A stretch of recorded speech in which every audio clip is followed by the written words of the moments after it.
department is responsible of producing an output, or you can say it is responsible for producing a good or service.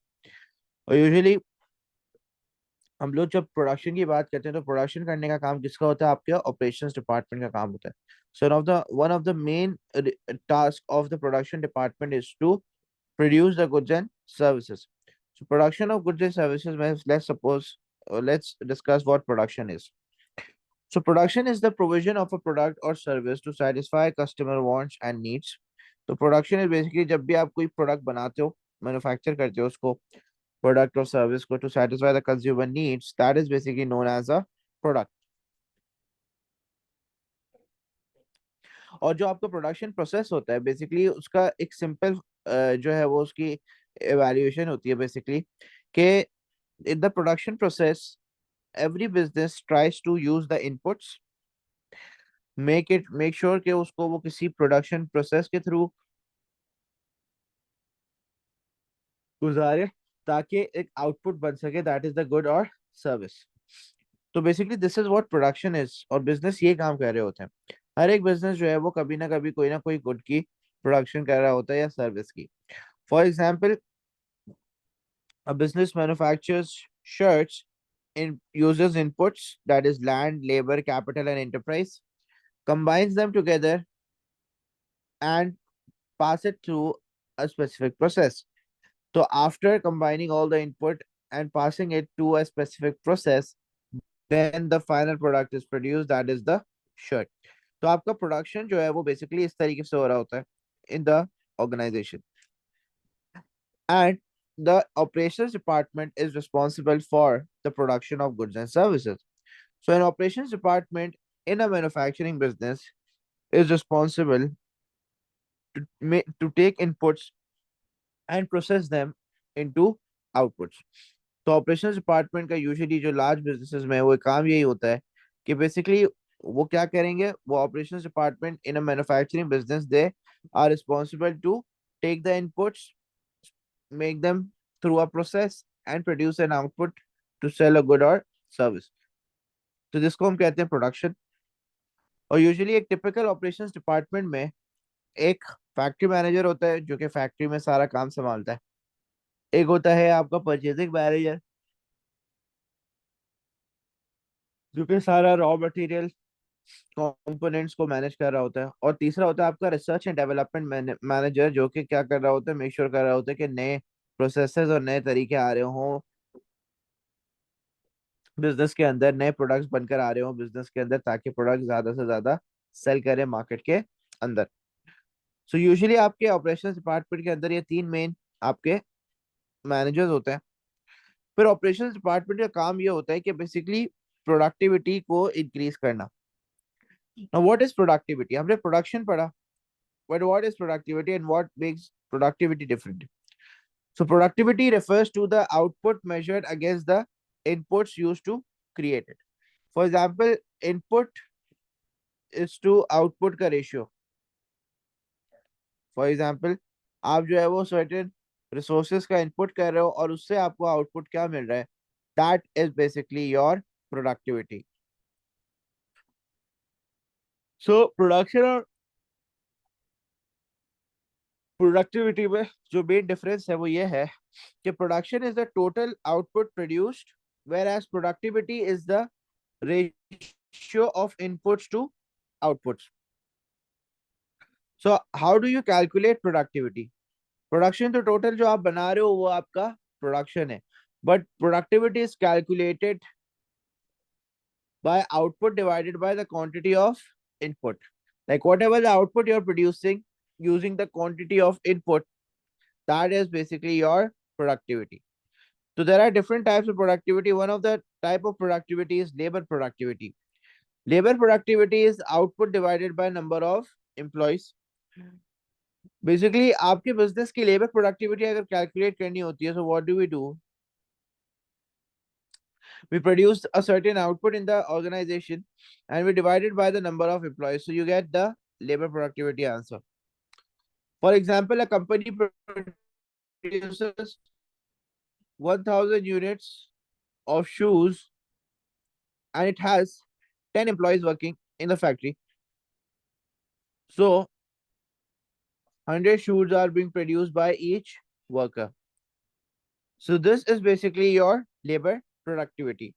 Now, usually the business operations department, they have the target to increase this productivity and efficiency levels. Because if your efficiency level increases,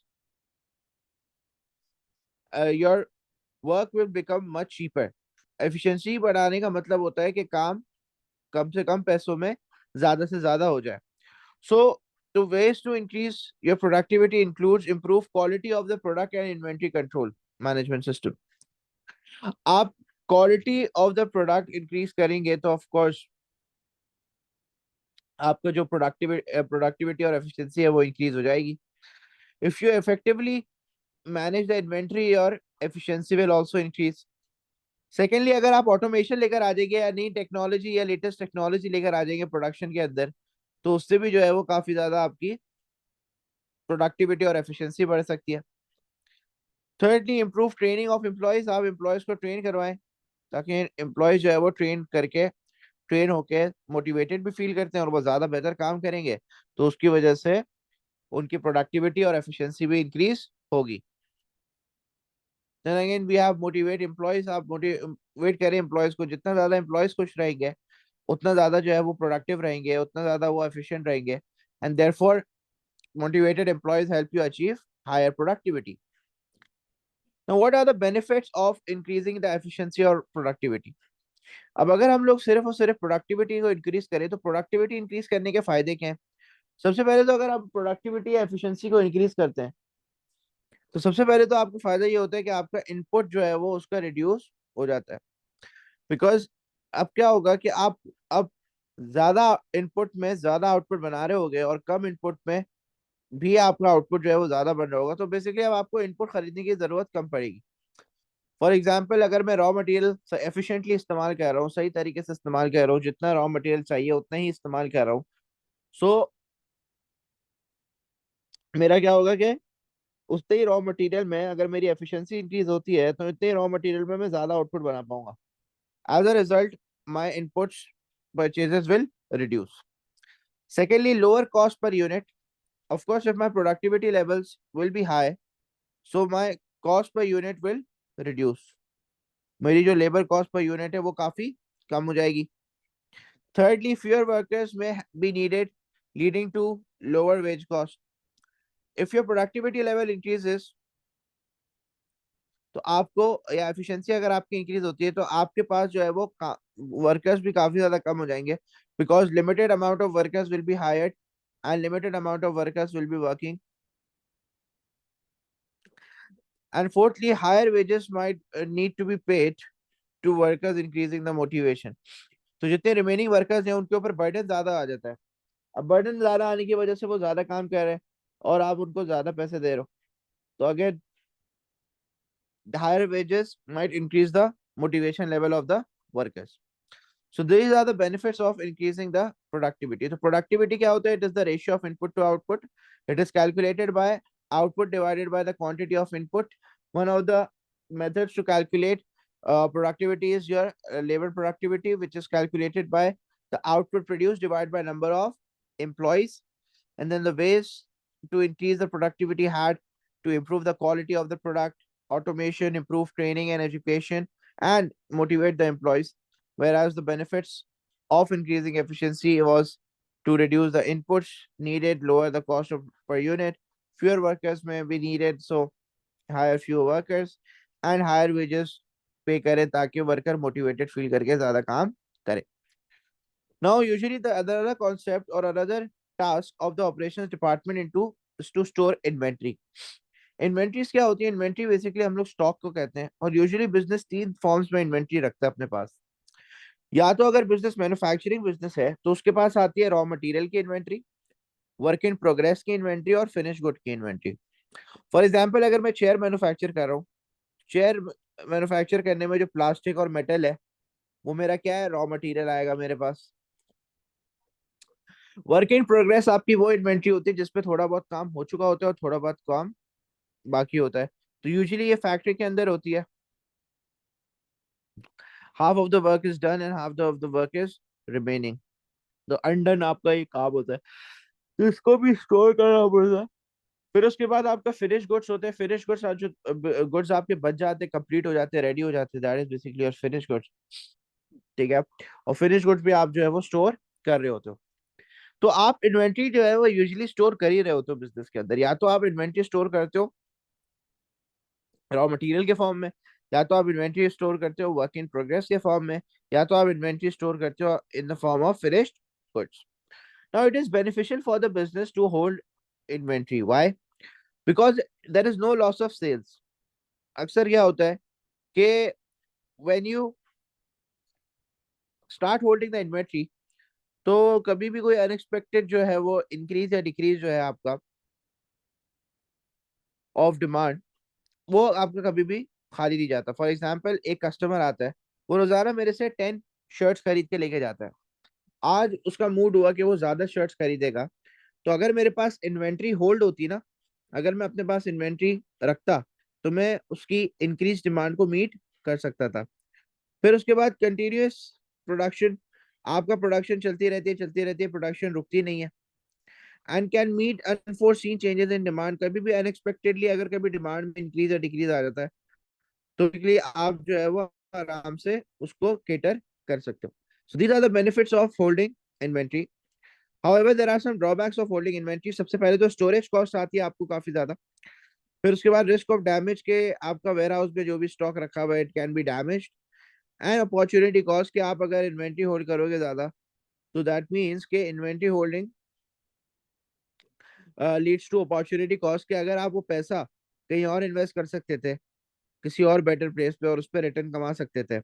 so you are facing opportunity cost when you hold inventories. फिर उसके बाद inventory holding chart. अब basically inventory की management काफी ज्यादा जरूरी है।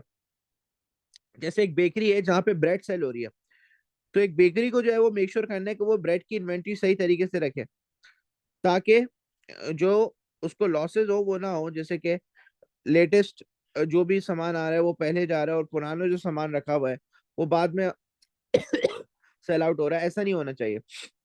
सो usually business follows an inventory holding chart, और इन्वेंट्री होल्डिंग चार्ट आपको गाइड करता है कि how you are going to store the inventory.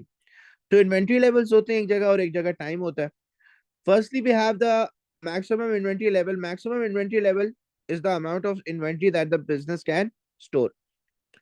फिर रीऑर्डर लेवल क्या होता है? बिजनेस यूजुअली सेल्स करते हैं, सेल्स होने के बाद एक एक पर्टिकुलर लेवल पे इन्वेंट्री आपकी पहुंच जाती है, और वहां पे आप जो है वो रीऑर्डर कर देते हो। दैट इज, आप सप्लायर को कॉल कर देते हो कि भाई हमें जो है वो गुड आप भिजवा दो। फिर उसके बाद it takes time for the supplier to send the good, until and unless आप जो है वो सेल्स अपनी कंटिन्यू रखते हो, and you reach a minimum order level, that is your buffer inventory और मिनिमम इन्वेंट्री। ये बफर इन्वेंट्री का मतलब ये होता है, buffer inventory level is the minimum inventory held to deal with any uncertainty, कि आपके पास ये इन्वेंट्री जो है वो मौजूद होती ही होती है in case of emergency. In case के अगर कभी इमरजेंसी वगैरह हो जाती है या अनसर्टेनिटी हो जाती है, जैसे फॉर एग्जांपल कोई एडिशनल डिमांड हो गई, so still you have some amount of inventory available that you can cater them. तो इस तरीके से आप क्या है कि इन्वेंट्री चार्ट्स को इस तरीके से बनाया जाता है, और इस तरीके से जो है वो इंटरप्रेट करा जाता है कि basically when you reach your reorder level, you make a reorder call, and then you start selling again until and unless you reach your buffer inventory level. और जितना टाइम आपका इन्वेंट्री ऑर्डर करने से लेके इन्वेंट्री अराइवल तक का है, उस टाइम को हम कहते हैं लीड टाइम। तो आप यहाँ पे देख सकते हैं कि जितना भी गैप है ना from the ordering till the receiving, इस टाइम को हम कहते हैं लीड टाइम। ठीक है। So these are your inventory holding charts.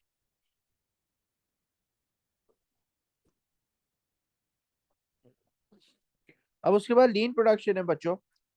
अब lean production is another concept in this particular chapter. Lean production is basically when you produce the goods at the lowest possible cost by reducing or minimizing the wastages and increasing the efficiency. So lean production techniques are used by the business to cut down on waste and therefore increase the efficiency. तो हमारे यहाँ production के अंदर लीन production का बहुत ज्यादा जरूरी होता है। सबसे पहले हम लोग समझते हैं कि what are the 7 types of wastages in the industry. 7 तरीके की वेस्टेजेस होती हैं usually classified in industry. Over production, that is demand से ज्यादा प्रोड्यूस कर लेना, तो of course product will be unsold and your sales will decrease. Waiting time, wait करना कि गुड्स आ जाएंगे तो फिर हम लोग प्रोडक्शन करेंगे। ट्रांसपोर्टेशन कॉस्ट आपकी काफी ज्यादा हाई होती है ट्रांसपोर्टेशन वगैरह यूजुअली, तो ये भी एक वेस्टेज है। अननेसेसरी इन्वेंट्री होल्डिंग, आप अगर अननेसेसरीली जो है वो इन्वेंट्री होल्ड करते हो, जरूरत से ज्यादा इन्वेंट्री होल्ड करते हो, तो that is also a type of wastage. Motion, even employee काम करते हुए अगर अपने सर खुजाने के लिए भी हाथ उठाता है ना, तो वो भी एक वेस्टेज है फॉर द प्रोडक्शन एम्प्लॉय। फिर उसके बाद ओवर प्रोसेसिंग। ओवर प्रोसेसिंग मतलब आप जरूरत से ज्यादा मशीनें चला लेते हो, जरूरत से ज्यादा वर्कर से काम कर लेते हो, so over processing is also wastage. And then we have defect. Defects basically आपके होते हैं एरर्स इन द प्रोडक्ट। सही है। तो these are the 7 types of wastages, और इनको ओवरकम करना जो है वो काफी एक जो है वो टास्क है, क्योंकि लीड प्रोडक्शन का काम ही यही होता है कि 7 टाइप्स ऑफ वेस्टेजेस आ रहे हैं, इनको ओवरकम करना। सो अगर आप लीन प्रोडक्शन को सक्सेसफुली इंप्लीमेंट करते हो, so there will be less storage of raw material, there will be quicker production, there will be no repair or reworks on the product, there will be better use of equipment, आपका equipment ज्यादा बेहतर तरीके से इस्तेमाल होगा, ज्यादा बेहतर तरीके से उसकी यूसेज होगी। फिर उसके बाद less money tied up in inventories, आपको कोई बहुत ज्यादा अपॉर्चुनिटी कॉस्ट फेस नहीं करनी पड़ेगी, because less money will be tied up in inventories. And sixth, we have improved health and safety of employees. If we use lean production techniques, or if we implement lean productions, so it will help us to have a better health and safety of employees. So these are the benefits of lean production. So ये जो chapter है इसके अंदर हम लोग लीन production तक यहीं तक रखेंगे इस चीज को, क्योंकि इसके आगे फिर और भी मल्टीपल चीजें हैं बहुत सारी। तो that is the next half of this particular chapter which we will be doing tomorrow इंशाल्लाह। ठीक है।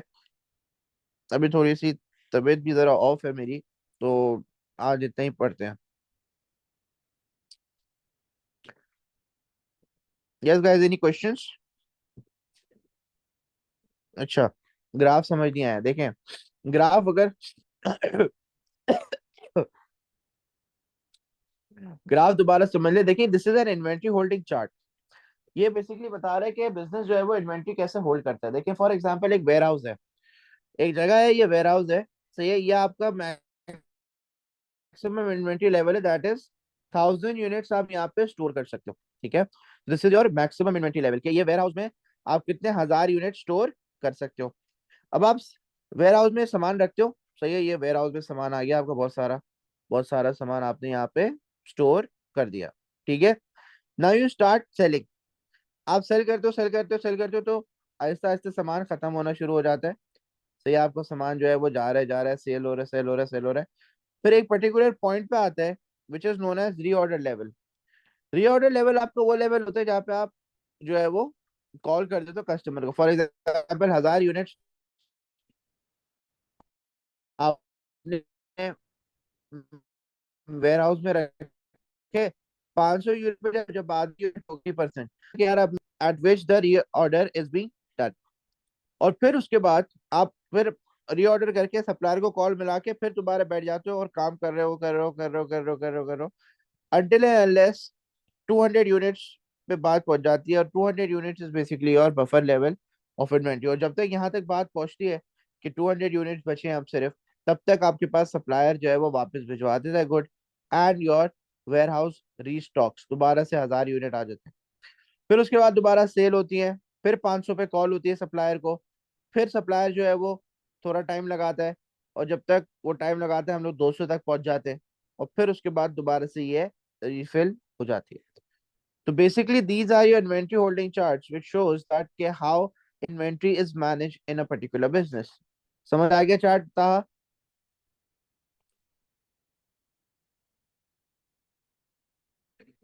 Alright. Lead time, basically lead time is the time taken from for the goods to arrive. कि आप जब reorder करते हो ना, reorder करने के बाद जितनी देर में आपके पास गुड आ जाता है, that is basically lead time.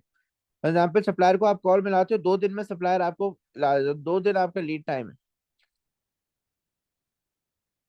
Alright, ठीक है बच्चों, तो this is the first part of this chapter, that is production of goods and services. फिर इसका जो नेक्स्ट पार्ट है दैट इज लीन प्रोडक्शन और डिफरेंट प्रोडक्शन मेथड, जिसमें जॉब प्रोडक्शन, बैच प्रोडक्शन है, वो हम लोग फिर नेक्स्ट क्लास में पढ़ेंगे। ओके,